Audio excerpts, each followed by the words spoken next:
In business today, three things to know. First, too hard to swallow? Burger King's plans to gobble up Tim Hortons has resulted in a whopper of bad press. How much of this deal is about tax savings of Burger King moving to Canada? And how much is it about BK trying to save its business? Then, open for business. Small businesses in Ferguson, Missouri tally up losses after 2 weeks of unrest. And going to a hotel, pack more than your bags, bring extra cash. Hotels have gone fee happy, charging for everything from early check-ins to the refrigerators in your room. Arise Exchange starts now.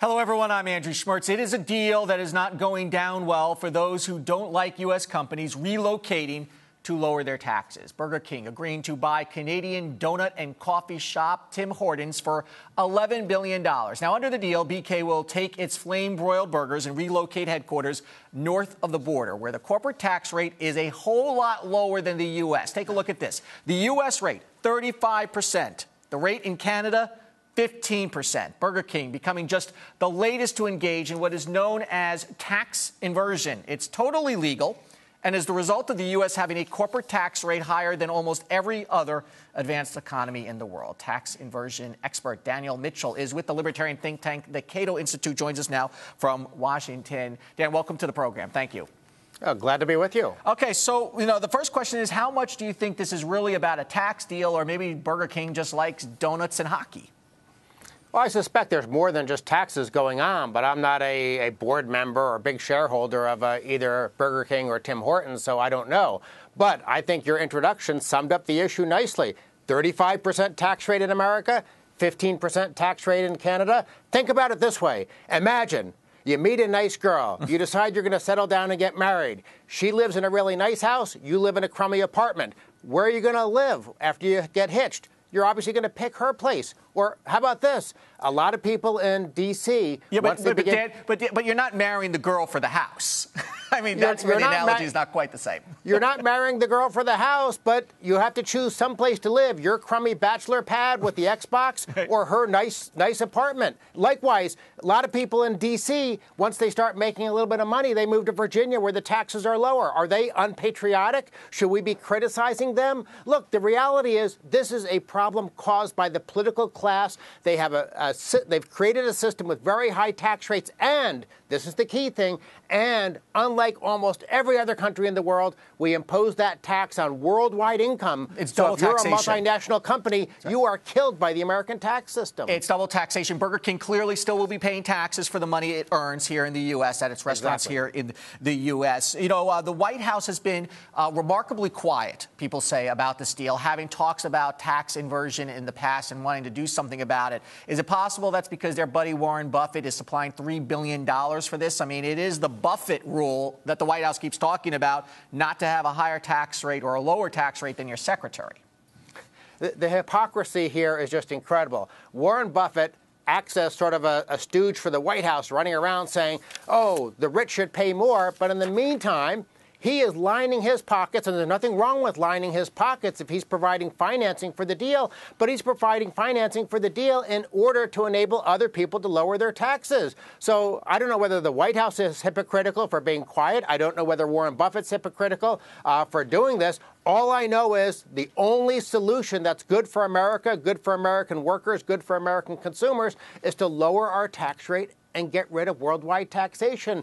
Join the 21st century like all these other countries have done. Where do you think the momentum is heading here then? Because you have those like you saying lower the tax rate. Sounds like the simplest way of doing it. And then you have the White House saying they're going to take administrative action to basically prevent tax inversions and maybe make penalties retroactive. Where do you think the political momentum is going with all of these companies now making these deals, some 20-plus companies over the last 2 years? The White House, I don't even know what to say. I mean, we have what's called a separation of power system in America, and we have a constitution, and it says lawmaking responsibility and authority rests in Congress. for better or worse. Sometimes I like Congress, sometimes I don't. But the point is, whether you have a president you like or don't like, he's not supposed to make the law unilaterally. This isn't some banana republic like Argentina or Zimbabwe where we don't have laws. It's just the whim of the dictator to decide what happens in our country. Do you think we can get a grand bargain now? I mean, because of the pressure from the White, it's not going to happen. Nothing's happening out of Congress. Unfortunately, there's just too much division on Capitol Hill. Harry Reid and the Senate Democrats want to expand worldwide taxation. The Republicans in the House, they're more interested in lowering the rates and shifting to a territorial tax system. I mean, that's sort of like, having a deal between the Yankees and the Red Sox and who's going to be in first place. It just doesn't happen. It doesn't happen. Daniel Mitchell from the Cato Institute, thank you for coming back on the program again. An all-time record for the S&P 500 on Tuesday after better-than-expected durable goods reports. Orders for long-lasting manufacturing goods shot up by the largest amount on record in July. Durable goods orders jumping 22.6%. This was largely fueled by demand for commercial aircraft. So here are the final numbers on Wall Street. The Dow Jones Industrial Average closing up 29.83 to 17,106. The S&P 500, 2 cents over that 2,000 mark. That's a record, up 210.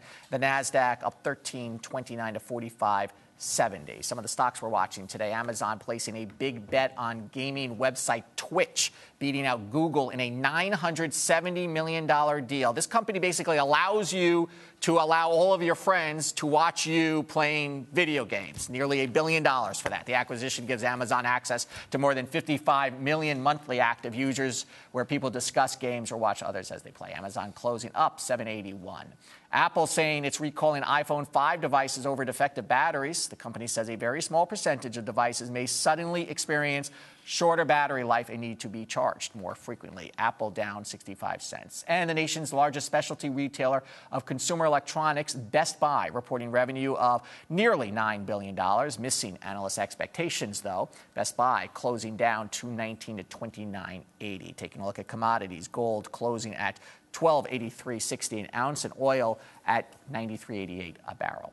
Consumer confidence rose to a 7-year high this month, the second straight game. The Conference Board's numbers increased to 92.4 from 90.3.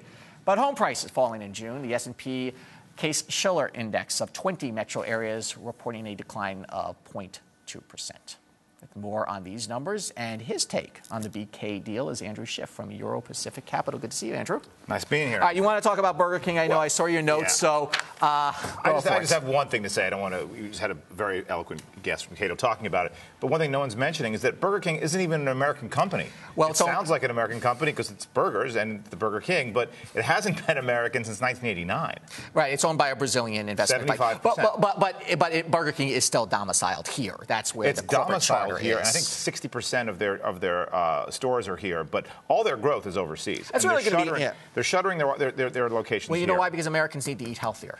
Well, Chipotle is gaining market share. For some Americans, we've done fast food, been there, done that, and the growth's overseas. So if you were Burger King, you would want to look abroad for your growth, and moving abroad is probably the best thing that you can do.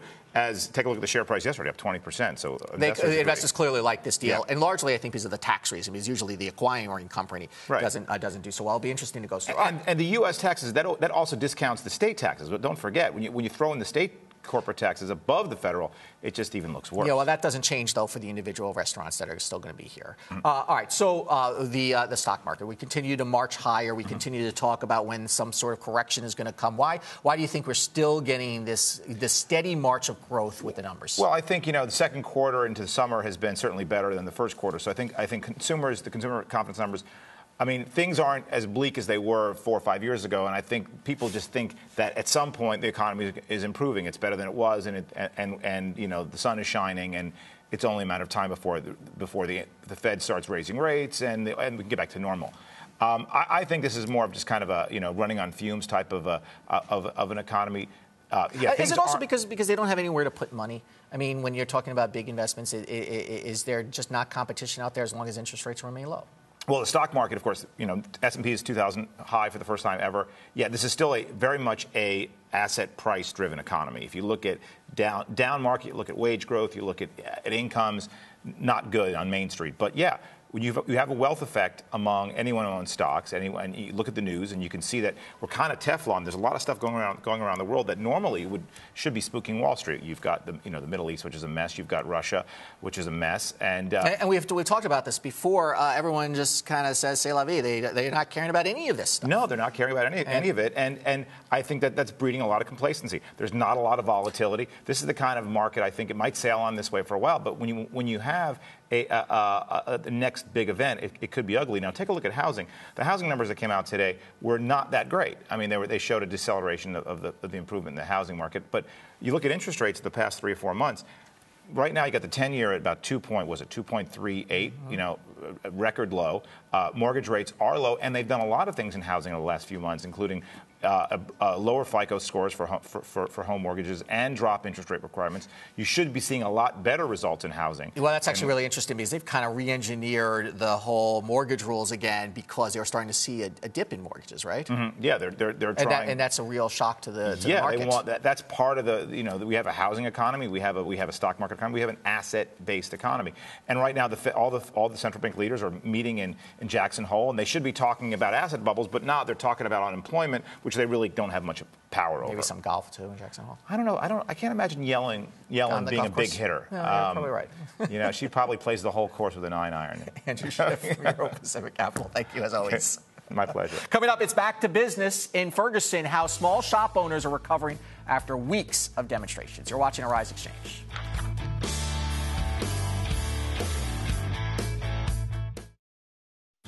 I don't think the television news in the United States reflects the diversity of the world. I don't think it does a great job of even reflecting diversity of the United States. When you are watching TV, you don't really see a lot of different cultures. There are plenty of other places that people might not even know about. We are living in a global culture, and you cannot hide news that is happening when there's so much social media. Arise News, every culture, every angle.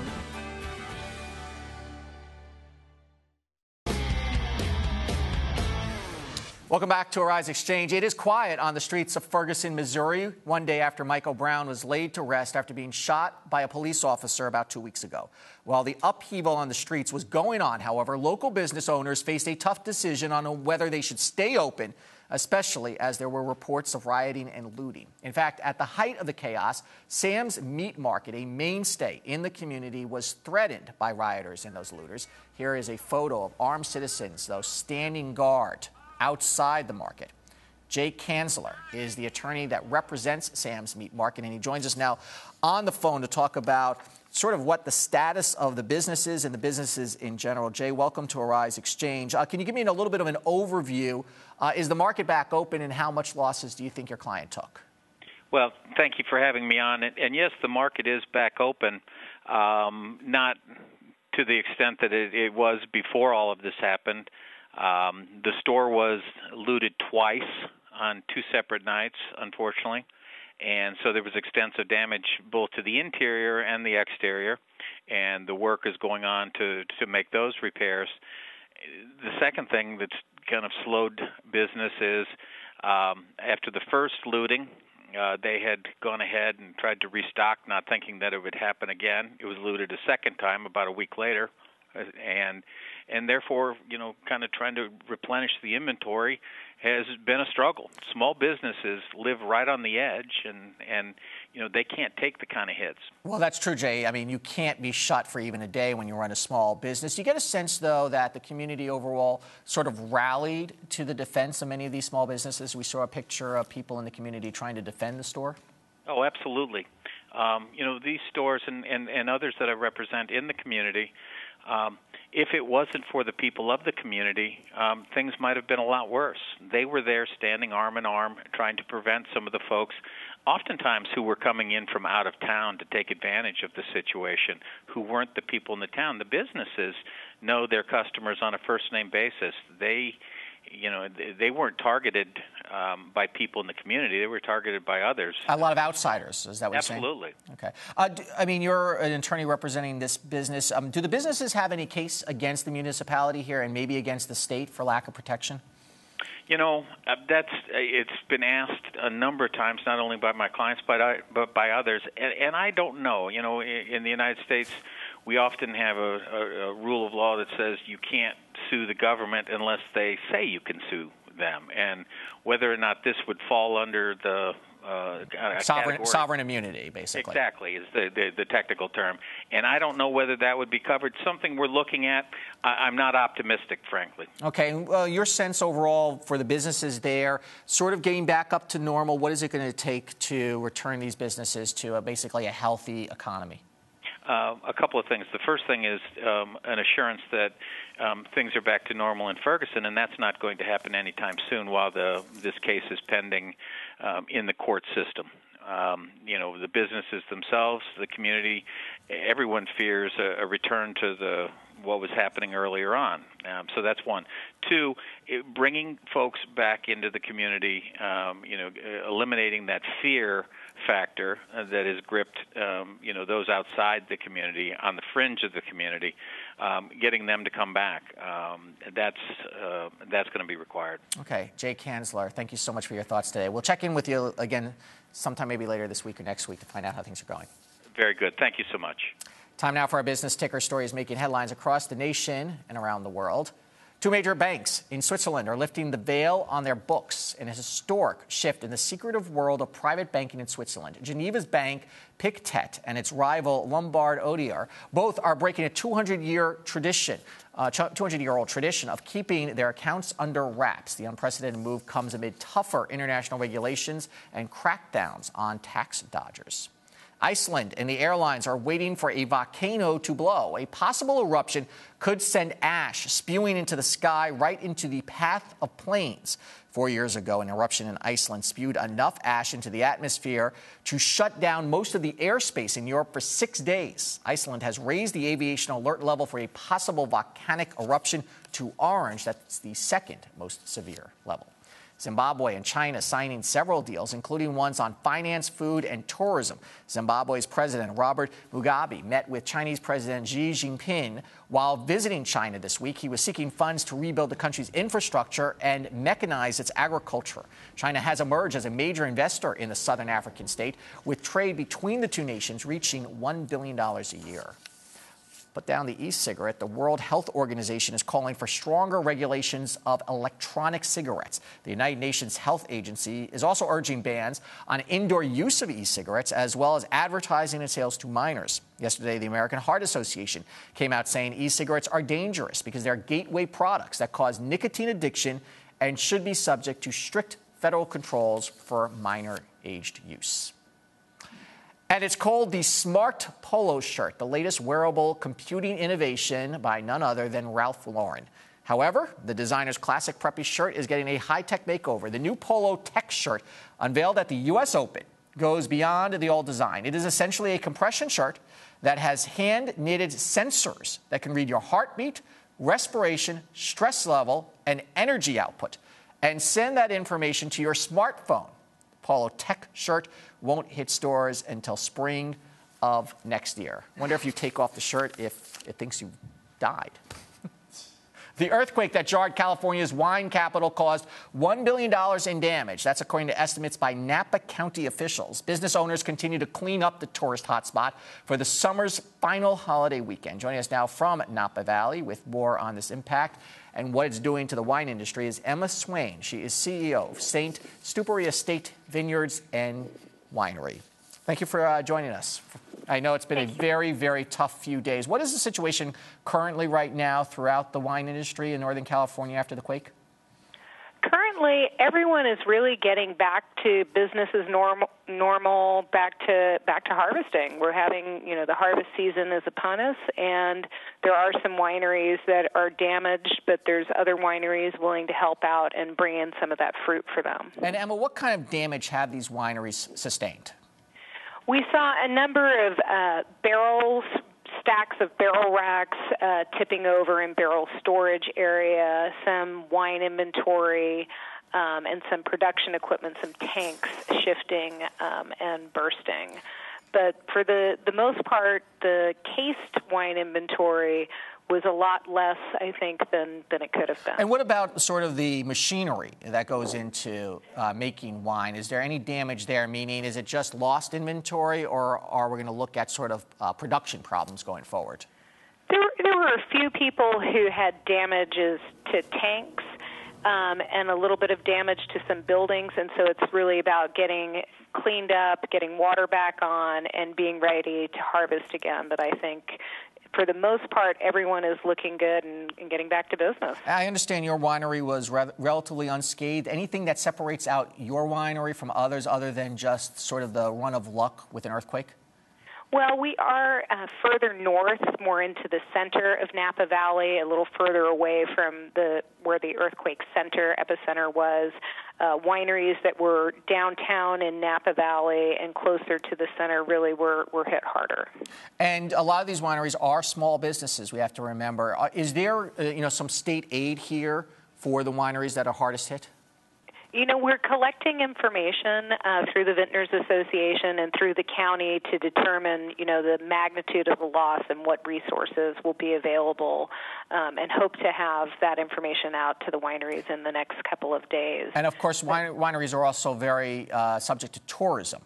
And are you going to see a drop-off in tourism? We definitely have seen people staying away from the valley for the last couple of days, and wineries are open for business and ready to see visitors. So a normally packed Napa Valley right now is rather peaceful. So it's a good time to come and visit. Go visit, because there's probably a lot of space in the hotels.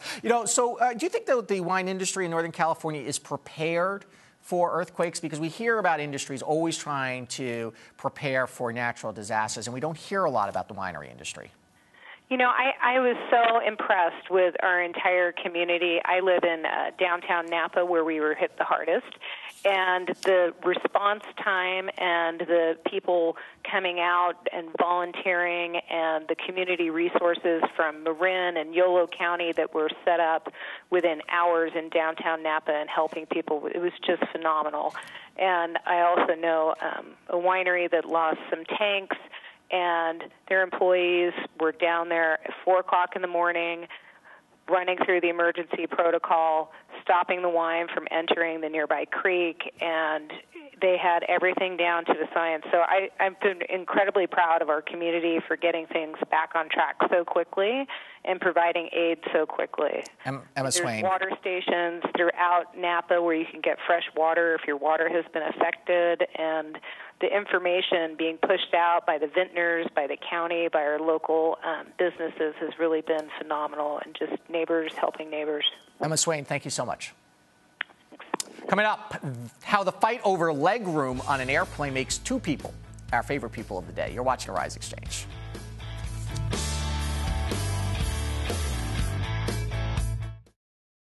I think that people in America do care about what happens throughout the world. Global warming is probably something that has to be addressed sooner rather than later.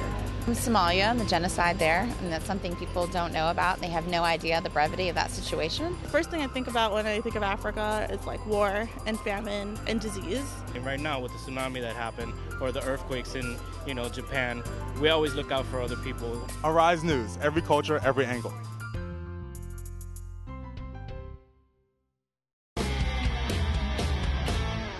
Time now for our favorite person of the day, when we pick one person who grabbed our attention, and not for the right reasons. Today, it is actually 2 people, passengers on board a United Airlines flight, who fought over a reclining seat and ended up diverting the flight. A flight from Newark, New Jersey to Denver had to land in Chicago because 2 passengers just completely lost it. Police say a 48-year-old man had set up something called a knee defender. Here's a picture of a knee defender and what it does. The device is purportedly used to prevent the person sitting in front of you from reclining the seat back. Well, when the woman in that seat complained, the man refused to remove the knee defender despite being asked to do so by a flight attendant. So what did the woman do? Well, the woman passenger did the only appropriate thing. She threw a cup of water on him. That caused a bit of a ruckus, which the pilots don't like too much. So they decided to land the plane in Chicago and throw both of them, the water-throwing woman and the obnoxious and rude man, off the plane. The plane then continued on. It's true, both of them earned today's title of our favorite people of the day, but let's face it, the airlines are a runner-up because they have made flying suck. Next, nickeled and dimed on your next hotel stay. You're watching Arise Exchange.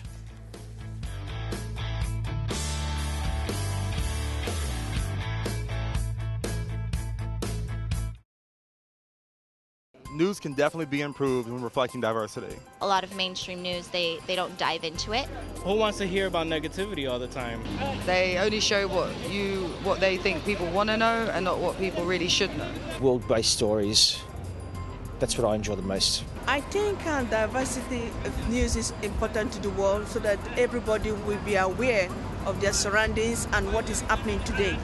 Arise News, every culture, every angle.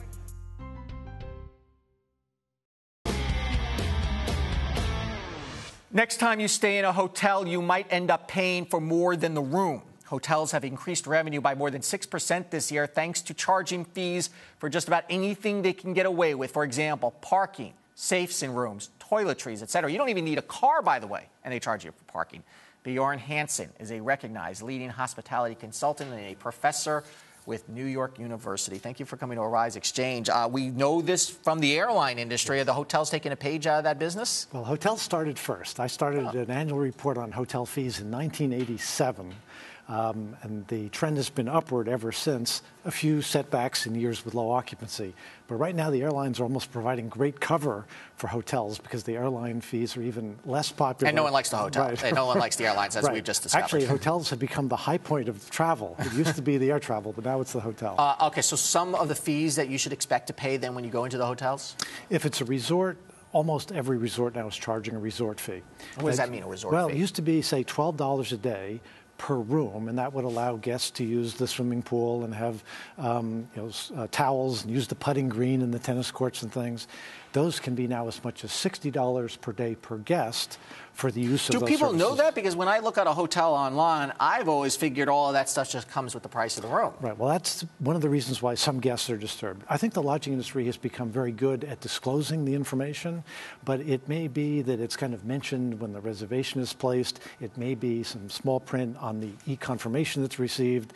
But I remember you used to never use the mini bar because you got hammered in the mini bar. People know that, and I kind of wondered why the hotels even had them there anymore because people kind of figured that out. But they're just charging for certain things in the rooms now, whether you use them or not. Right. More and more that is the case. Now, some urban hotels are starting to charge the equivalent of a resort fee, and that would be to receive incoming overnight packages, for faxes to come in, for use of local telephone calls, and those types of things. For hailing you a cab on the street? Right. That probably still justifies a gratuity for the bell staff or the doorman. So how important are these fees to the hotel industry? We know in the airline industry that bag fees, for example, are a major driver of profits and revenue. They're important to the lodging industry, but not the same as with the airline industry. These revenues represent about 2% of the revenue in the industry, but about 5% of the profits. So they're, again, not insignificant, but also they're very nice to have. But is it true that you're automatically paying these fees, or is there an a la carte option here? For example, if you don't want to use the swimming pool and you're not using some of the resort things, are these fees automatically baked in? Or is it a la carte? For the resort fee, it really is all guests are paying for the availability of the services. There are other charges, though, and you mentioned the mini bar. So it may be that a can of soda is $3.95, but there is a restocking fee for the first item taken out of the mini bar per day, and that could be $2.95 to $5.95. So that's really on a per-use basis. Are there any laws that require hotels to disclose these fees? The government sent out a notice last year to most of the major brands, alerting them to be better at disclosing automatic fees, so not usage kinds of fees, but those things that are charged automatically. The lodging industry was already getting to be much better at disclosure, but again, some guests don't read the tent cards that are on the mini bar, don't look at the room service menu, the small print on the bottom. Well, if they're not going to read that, then you can't read the bill when you're starting to book it. Are we seeing? We're seeing the rise in major cities of hotels like Yotel, which are sort of pay-as-you-go kind of hotels. Are there certain types of hotels that charge more fees than others? Full-service hotels have more opportunity to charge for fees and surcharges. That's also kind of interesting. Luxury hotels have the highest propensity to charge for high-speed internet access, whereas less expensive hotels, which are typically franchise kinds of brands, almost all include high-speed internet access. I noticed that. I went to San Diego. I stayed in this little Ramada motel, free internet service. I went to the Marriott Marquis, $400 a night. They will charge me $19 a day for the Wi-Fi. Right. Bjorn Hanson, thank you so much. Thank you, Andrew. Tomorrow on Arise Exchange, a new battle brewing in court. Are pharmaceutical companies turning us into a pill-popping nation? Let's take a look at the final numbers on markets. Once again, that's a net record for the S&P 500, 2 cents over 2,000, up 210. I'm Andrew Schmertz. Thanks for watching Arise Exchange. We will see you here tomorrow. Stay right there.